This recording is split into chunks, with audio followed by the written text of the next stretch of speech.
उपस्थित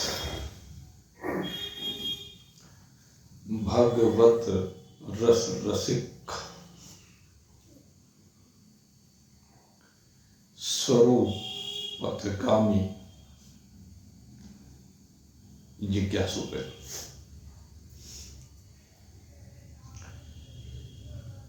कल जो चर्चा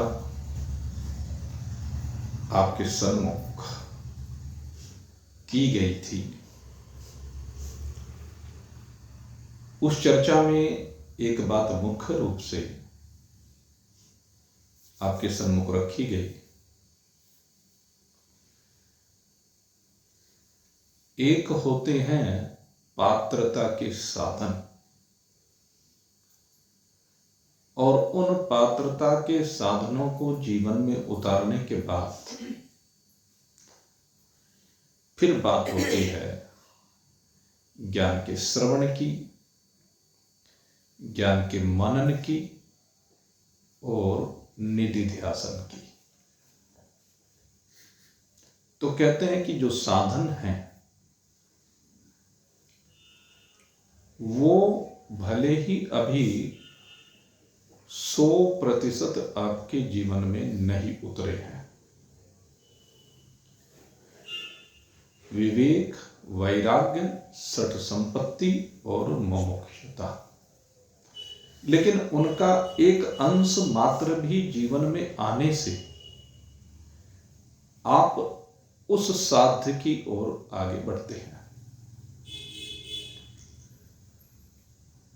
जैसे जैसे साध्य की ओर हमारी यात्रा आगे बढ़ती है, तो साध्य की ओर बढ़ती हुई यात्रा में अनेक मत हमारे सन्मुख आते हैं, अनेक विधियां हमारे सन्मुख आती हैं। श्रुति ही विप्रति ही पन्नाति,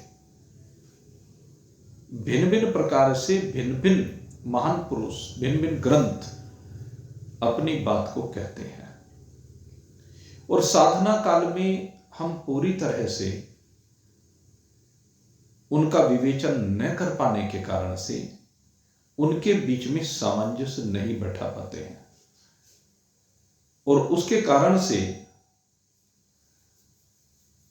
हम सशंकित रहते हैं। उसमें कुछ साधक ऐसे होते हैं जो सेवा के माध्यम से परमात्मा की ओर बढ़ना चाहते हैं, इस योग की ओर बढ़ना चाहते हैं। वो विभिन्न प्रकार के कर्म करते हैं और निष्काम भाव से करते हैं, और उस निष्काम भाव के कारण से कर्मों के कारण जो उनका योग होता है परमात्मा से, तो कहते उसमें अथवा विवेक के द्वारा, विचार के द्वारा, जो ज्ञान योग का हमारा मार्ग है, उसके द्वारा उस ज्ञान स्वरूप परमात्मा के साथ योग होना, अथवा हृदय में परमात्मा के प्रति प्रेम की भावना हो, समर्पण की भावना हो, उससे लगाव हो, वो प्रेम योग या भक्ति योग, या एक भाव होता है जिसमें हम सारे संसार को लय करना प्रारंभ करते हैं, संसार को विनाशी मान करके हम अविनाशी परमात्मा में लय करना चाहते हैं।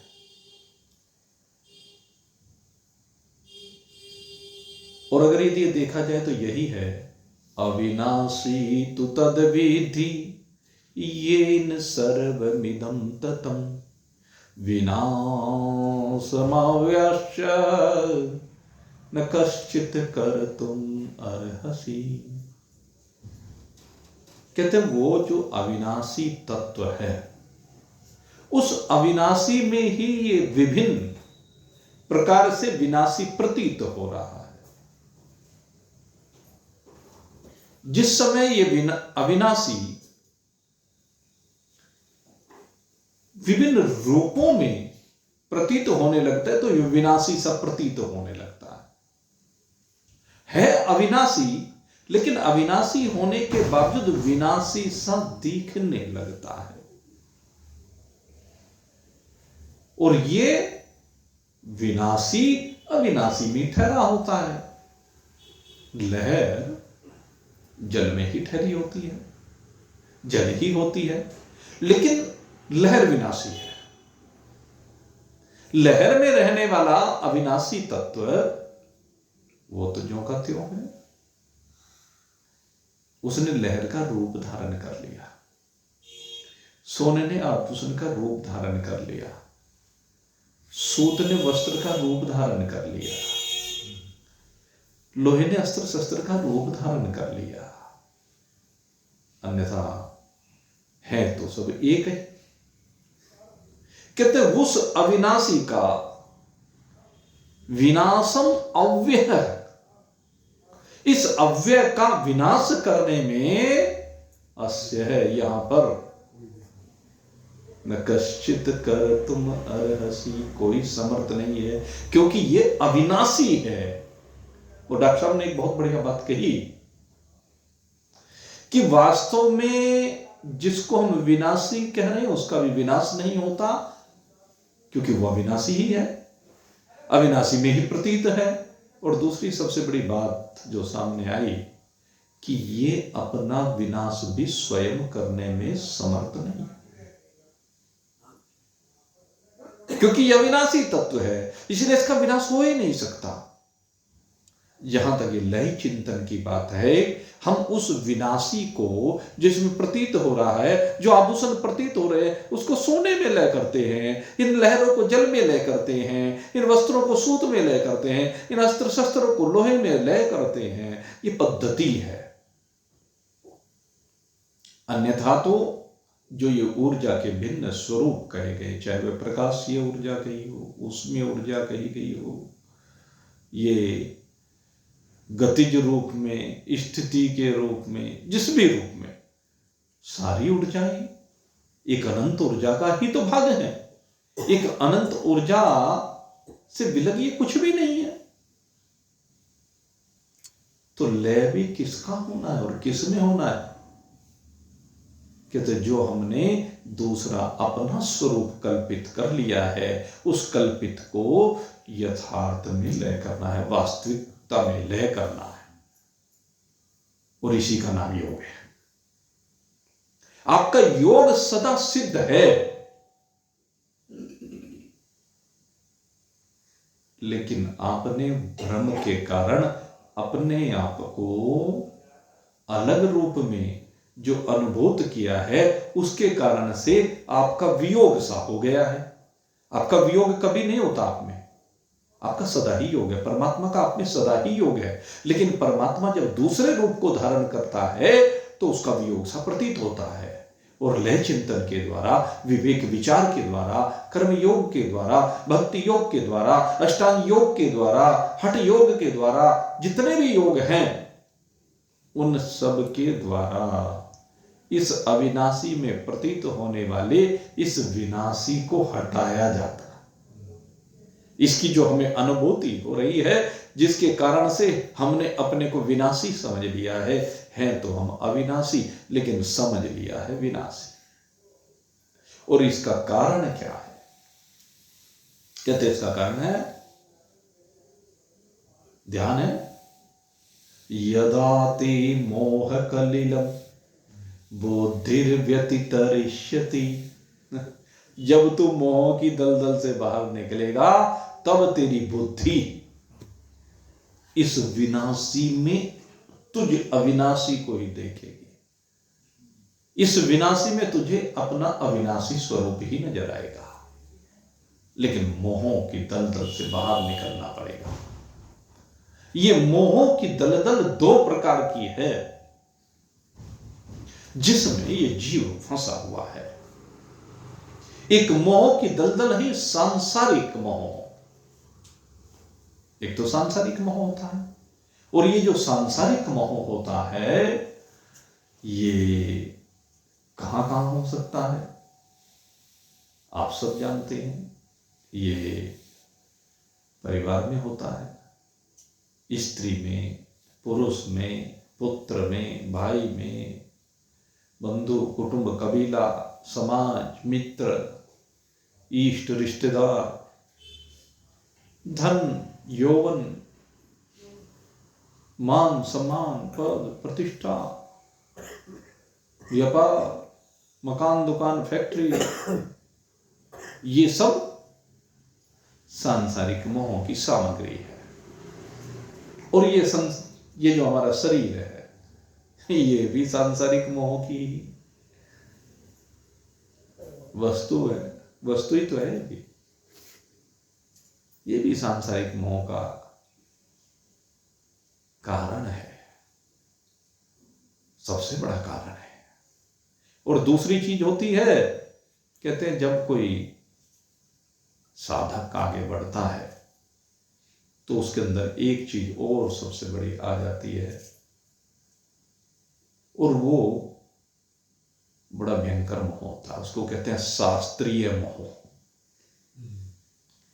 ये जो शास्त्रीय मोह है, ये जो विभिन्न दार्शनिक ग्रंथों को हम पढ़ते हैं और उसके कारण द्वैत, त्रैत, अद्वैत, विशिष्ट, विशिष्टाद्वैत, द्वैताद्वैत आदि अनेक प्रकार का जो दर्शन है, उन दर्शनों का जो मतभेद है, कि तो बहुत बड़ा मोह है। आप देखेंगे जो बड़े बड़े महान पुरुष हैं, जब वो इकट्ठे होते हैं तो उनमें आपस में बड़े तर्क वितर्क होते हैं। कारण संप्रदायवाद। हमारे यहां न जाने कितने संप्रदाय हैं। आप जिस भी संप्रदाय में जाओगे, हर संप्रदाय का अपने तरह का तिलक।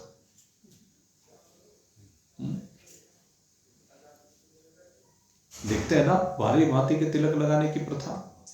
शैव वाले, उनका तिलक अलग तरह का, वैष्णव वाले उनका तिलक अलग तरह का। वैष्णव में भी 100 संप्रदाय, मान लीजिए इस्कॉन की बात करें, उनका तिलक अलग तरह का मिलेगा। रामानुज वालों को देखेंगे, उनका तिलक अलग तरह का मिलेगा। इधर जाए अलग तरह की तिलक, उधर जाए अलग तरह की तिलक, इधर जाए अलग तरह के, इधर जाए इधर, सब जगह के अलग अलग तरह के तिलक मिलेंगे, मालाएं मिलेंगी, पद्धतियां मिलेंगी। यद्यपि सब भगवान का नाम लेकर, नाम सब भगवान का ले रहे हैं, बात सब भगवान की कर रहे हैं, लेकिन सब अपने अपने मत को लेकर अपने संप्रदाय के अनुसार व्याख्या करते हैं। भगवान की कर रहे हैं सब भगवान की ही व्याख्या, लेकिन कर रहे हैं सब अपने अपने अनुसार। और जब आपस में बैठते हैं तो उनमें तर्क वितर्क होता है, बहस होती है, विवाद होता है, एक जगह पर टिकते नहीं है। राम के अनुयायी अलग, कृष्ण के अनुयायी अलग, शिव के अनुयायी अलग, भगवती के अनुयायी अलग, हनुमान के अनुयायी अलग, साईं बाबा के अनुयायी अलग, कबीर के अनुयायी अलग, दादूपंथी अलग, निम्बक मत वाले, वो निम्बकाचार्य जी वाले वे अलग, रामानुज वाले अलग। पता नहीं हमारे समाज में कितने मत हैं भाई। और ये जितने भी मत हैं, यद्यपि ये सब के सब जाने वाले परमात्मा की ओर है, बात भी परमात्मा की ओर ले जाने की करते हैं, लेकिन ये आपस में ही एक जगह पर टिक नहीं पाते, एक जगह पर रुक नहीं पाते। ऐसी स्थिति है इन मतों की, और इनके कारण से आपस में मतभेद बनते हैं। यही है श्रुति विप्रति ही पन्नाति, ये है। इसके कारण से बुद्धि विभ्रमित रहती है, और सब अपने से श्रेष्ठ किसी को नहीं मानते, सब अपने से श्रेष्ठ किसी को नहीं मानते। किसी को देख लीजिए, और मैं कहता हूं, अरे भाई, तुम्हारी सबकी उत्पत्ति सनातन से हुई है। सनातन से विलग तुम्हारा किसी का कोई अस्तित्व नहीं। कोई भी मत हो, कोई भी पंथ हो और कोई भी ग्रंथ हो, सनातन में से कुछ अंश ले लेकर के आपने अपने अपने मत बना दिए। एक सनातन की शरण को ग्रहण करो। इन मतों में क्यों फंसे हुए? जहां जाकर के सारे मत एक हो जाते हैं, वो सनातन है। जिस प्रकार से दुनिया भर में न जाने कितनी नदियां निकलती हैं, कोई किसी पहाड़ से निकलेगी, कोई किसी पहाड़ी से निकलेगी, और दुनिया भर में न जाने किस किस रूप में कोई पूरब बहेगी, कोई पश्चिम, कोई उत्तर, कोई दक्षिण, और आखिर में सारी की सारी नदियां जाकर के समुद्र में मिल जाएंगी। जिस प्रकार से सारी नदियों का आश्रय स्थल एक समुद्र है, ऐसे इन सारे मतों का आश्रय स्थल एक सनातन है। सनातन माने परमात्मा। सनातन माने जो सदा से हमारी वास्तविकता है, वो परमात्मा, वो एक है। तो हमें भ्रमित होने की आवश्यकता नहीं है। ये शास्त्र का जो मोह है, ये शास्त्र का मोह भी हमें भटकाए रखता है, हमें भ्रमित किए रखता है, हमें संसार में धक्के खिलाए रखता है।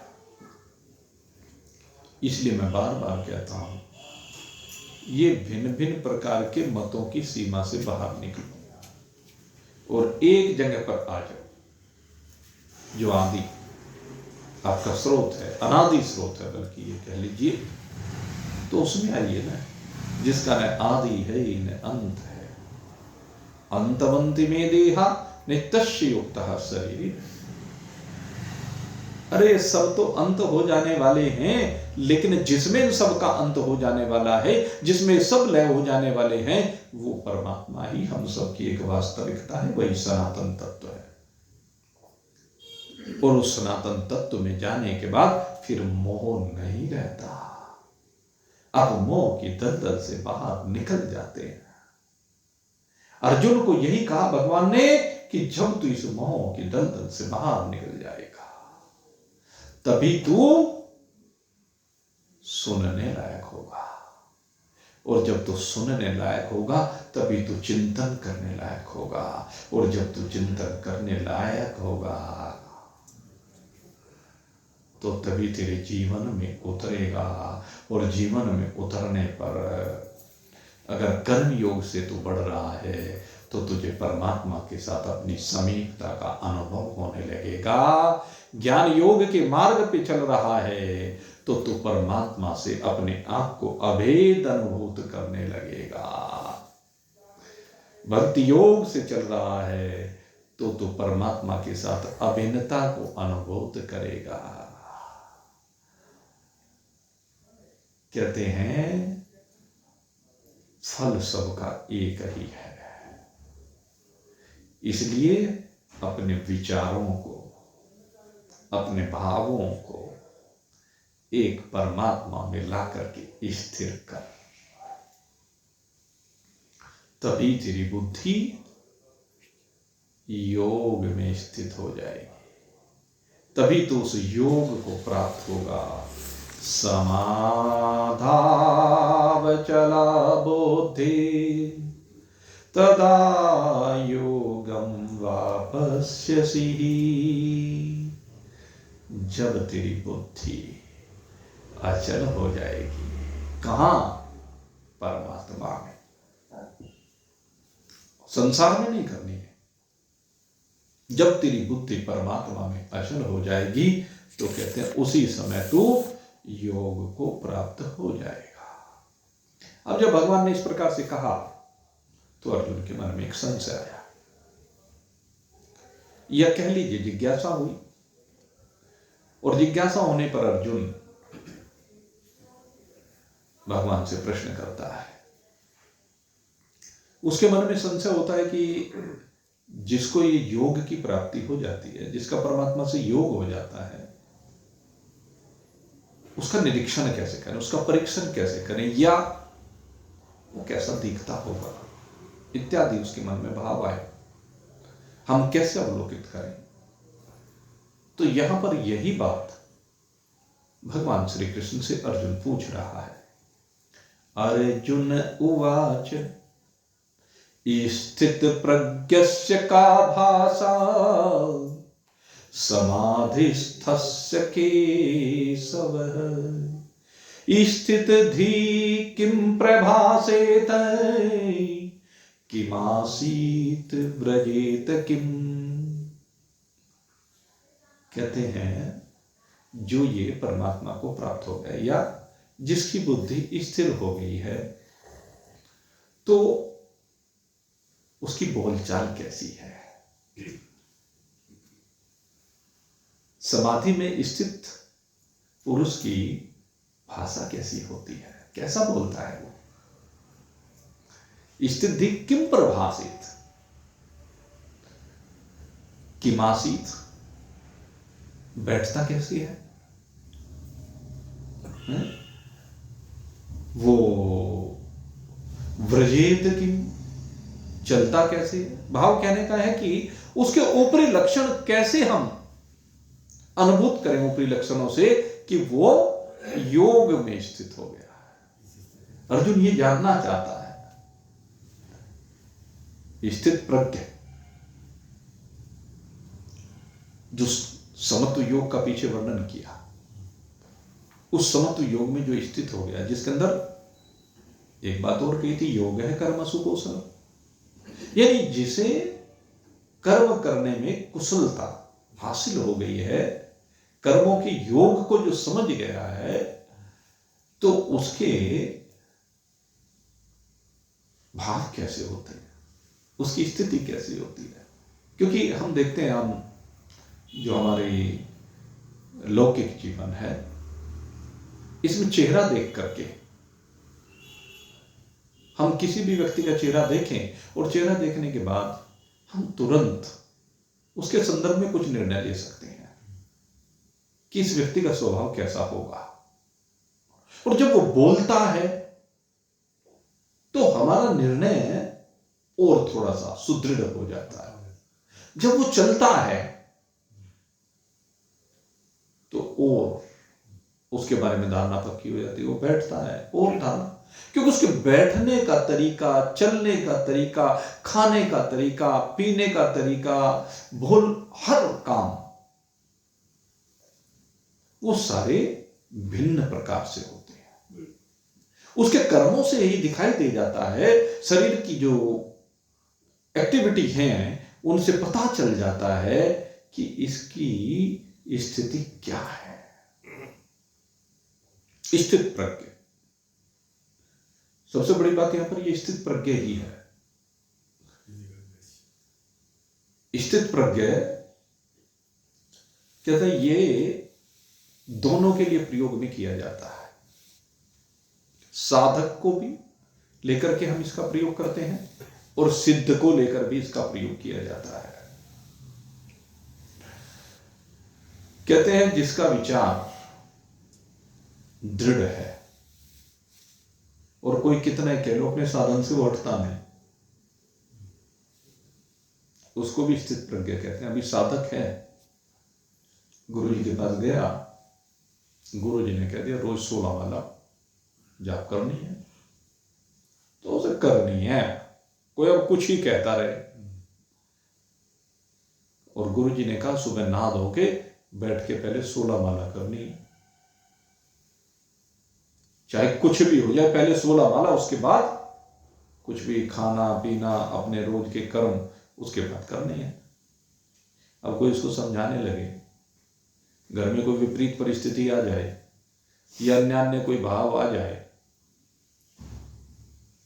और उसमें कहे कि भाई तू जो है आज रहने दे, क्यों रहने दे, लगा मुझे तो ये काम जरूर करना है, मैं अपने साधन से पीछे नहीं हटूंगा।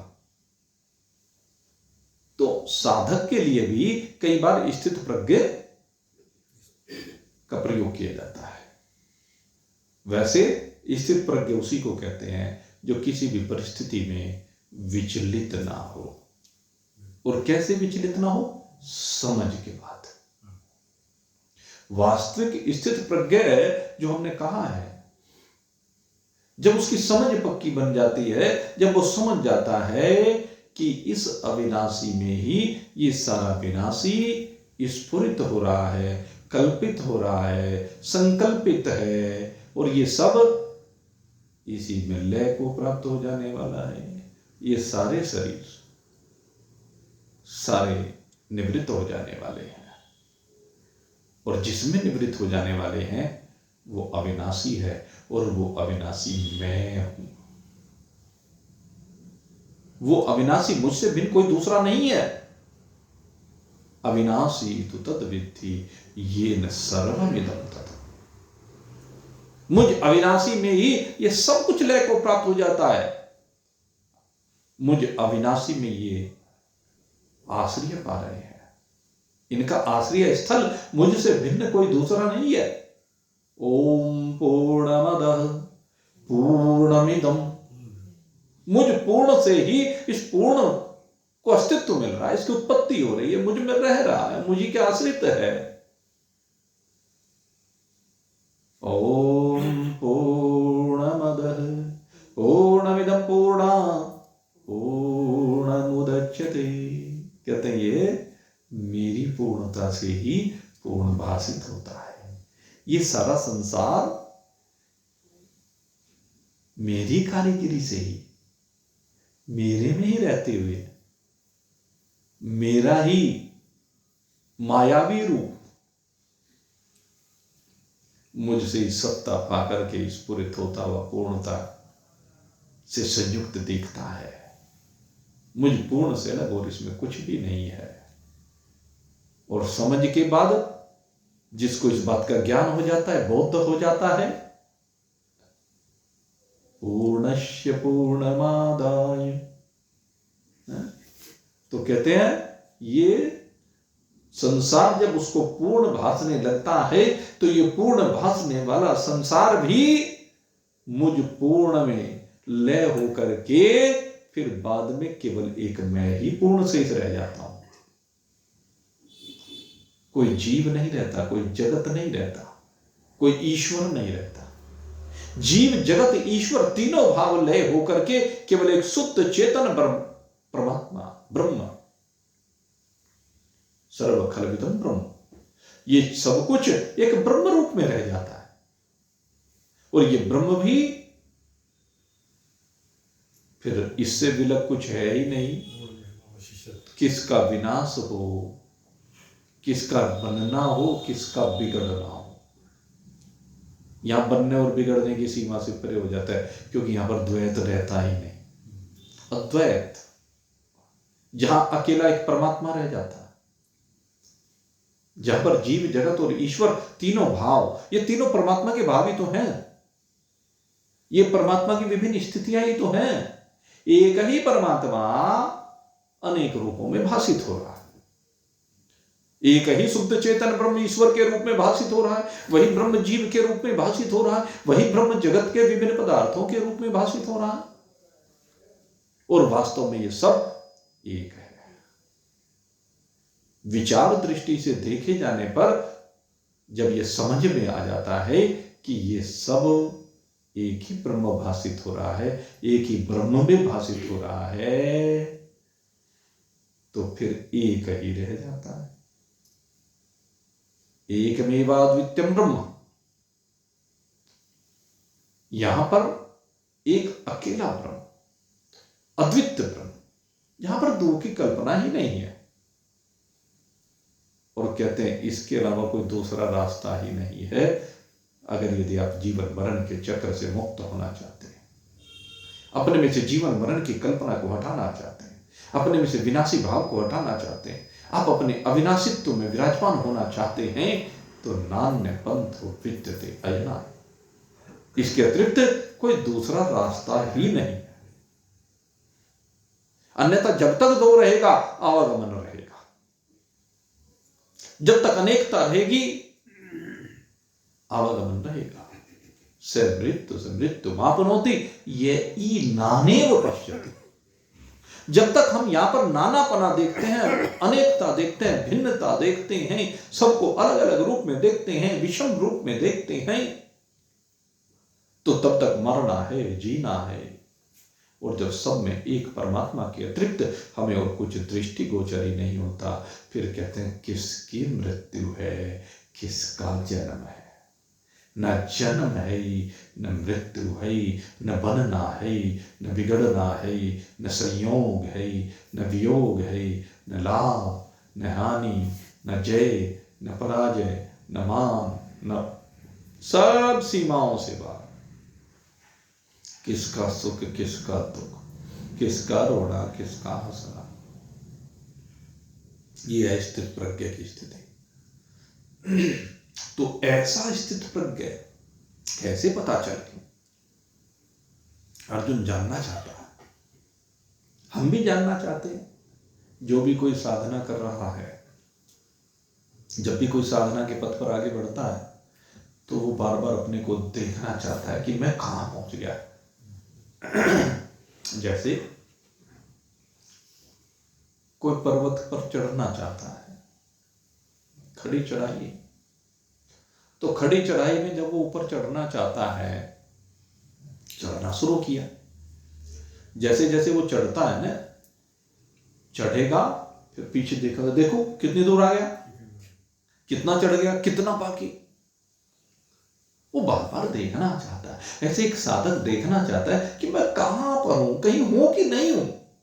बार बार हमारे सामने आते बातें। वैसे तो इस विषय में हम 6ठे अध्याय में बहुत विस्तार से चर्चा करेंगे, लेकिन बार बार साधक हमारे से इन बातों का जिक्र करते हैं, और अधिकांश करते हैं, क्योंकि उनको कभी कभी ये लगता है अजी मैं तो कुछ कर ही नहीं, मैं तो कहां चला गया, कहीं मैं ऊपर से नीचे तो नहीं आ गया। आपने जो वेदांत के पथ पर आगे बढ़ाया, आपने तो सब कुछ छुड़वा दिया। मैंने कहा मैंने तो कुछ छोड़ने वाने की बात की नहीं भाई, न मैंने छोड़ने की बात की, न मैंने पकड़ने की बात की।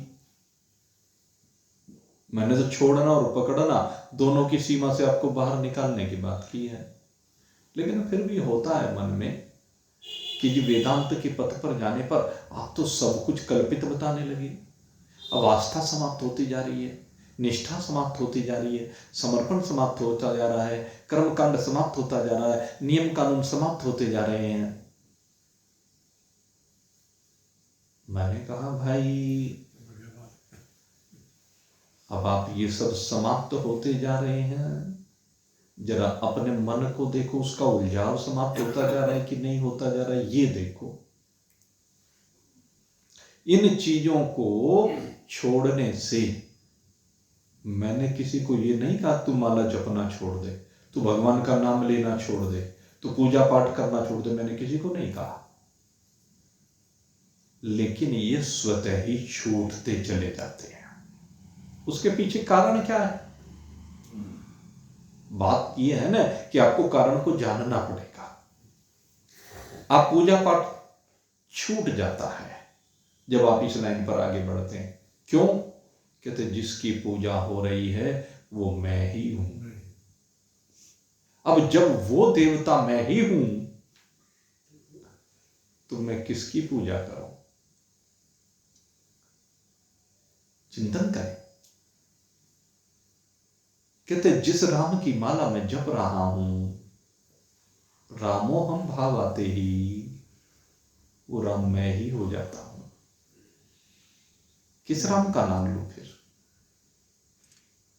मैं आपको राम की मूर्ति से हटाकर राम बनाने की ओर बल देता हूं। आप राम बने। रामो हम, कृष्णो हम, शिवो हम, सो हम। यही तो प्रकाश था। इससे आप नीचे नहीं आए। इस स्थिति में आप नीचे नहीं आ रहे, आप और ऊपर बढ़ते जा रहे हैं। और जो आपके मन में जाल, मकड़ जाल आपने बुन रखा था, उस मकड़ जाल से बाहर निकलते जा रहे हैं। उन उलझनों को वे जो उलझनें आपकी सुलझती जा रही हैं, और आप अपने परमात्मा पथ पर निरंतर आगे बढ़ते जा रहे, ऊपर और ऊपर और ऊपर, और अंत में अपने आप में आप विराजमान हो जाते हैं, दूसरे का आश्रय समाप्त हो जाता है, आप अनंत हो जाते हैं, असीम हो जाते हैं, जहां पर आकर के सब कुछ आपको अपने आप में भाषित होने वाला, जहां पर माला के जपने वाले भी आप हैं और जिसकी माला जपी जा रही है वो भी आप हैं, जिसकी पूजा की जा रही है वो भी आप हैं और पूजा करने वाले भी आप ही हैं। अब इसमें ऊपर जाने की बात हुई कि नीचे की बात हुई? जिसके प्रति आपका साध्य भाव है, जिस साध्य को आप प्राप्त करना चाहते हैं साधक बन करके, जब उसके साथ एकता हो जाए तो उससे बढ़कर की कोई दूसरी बात हो सकती है क्या? और उसमें एक होने में भाई ये द्वैत तो आपको हटाना ही पड़ेगा। जब साधक साध्य के साथ एक रूप होना चाहता है तो आपको इस कर्म कांड को, दूसरे के भाव को, अपने से विरक्ता के भाव को हटाना ही पड़ेगा, और नहीं तो उलझे रहो भाई सारी जिंदगी।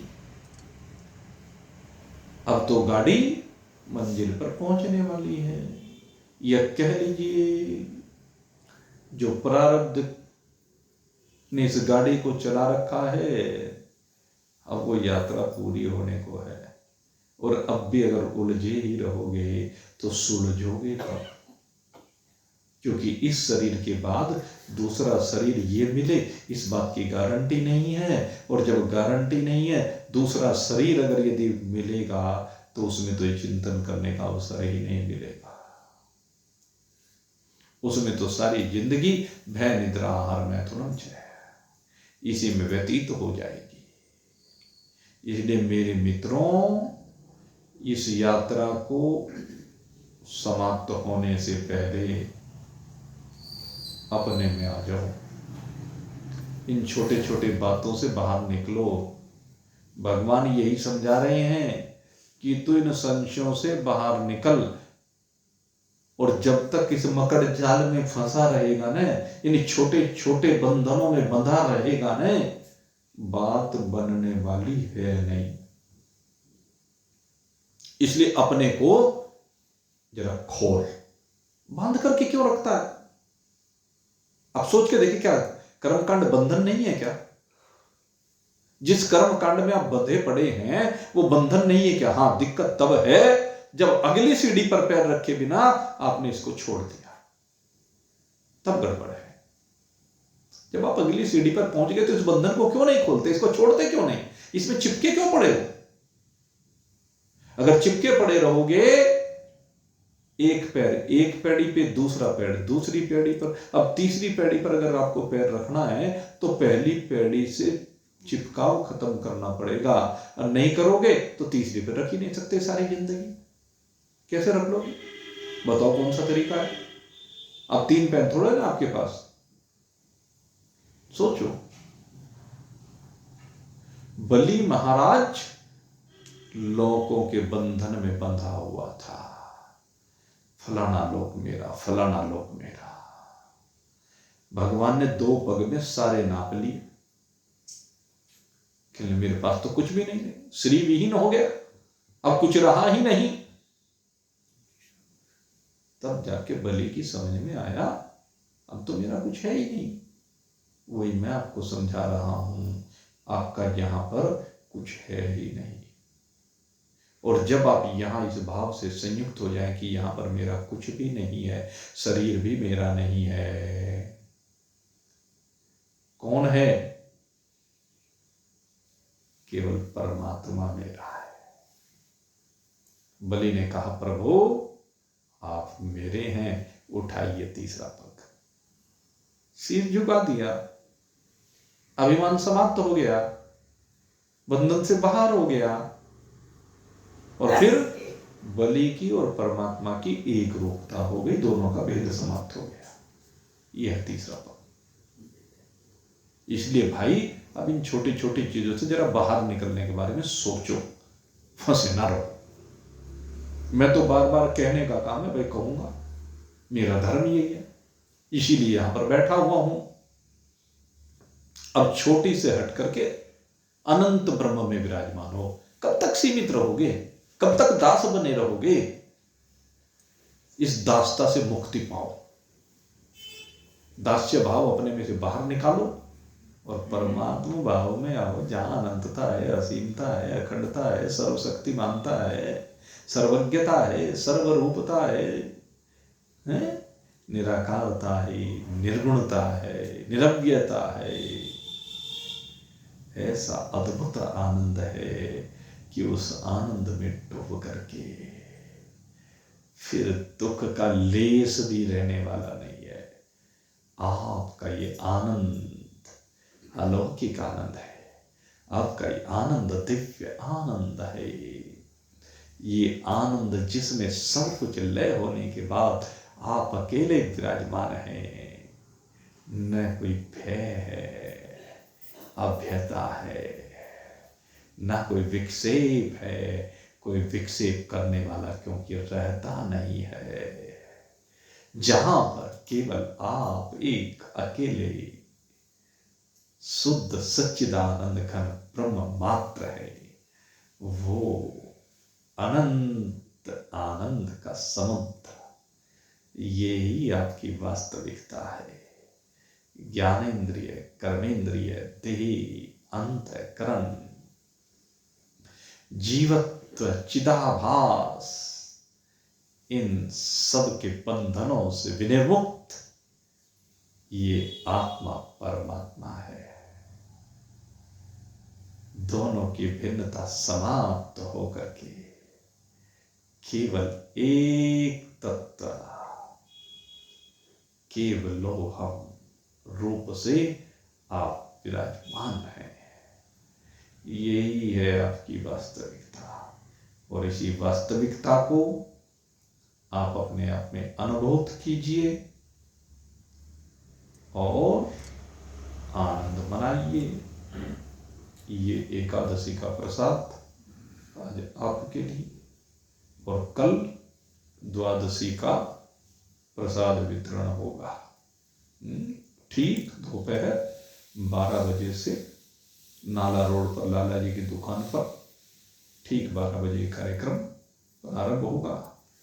जिनको भी मौका मिले भाई, वहां पर जाकर के सेवा कर लेना, और जिनको ना मौका मिले तो वो यहाँ के लिए भी प्रसाद वितरण की व्यवस्था है। ठीक 7:15 बजे कल फिर सत्संग होगा, और उसमें भगवान ने जो अर्जुन को बताया स्थित प्रज्ञ के लक्षणों के बारे में, उनकी चर्चा फिर यहाँ पर कल करेंगे। अब यहीं पर आज के सत्संग को विश्राम देते हुए आप सबके लिए शुभ भावों से संयुक्त होकर के प्रार्थना करते हुए कि आप अपने अद्वैत भाव में विराजमान हो।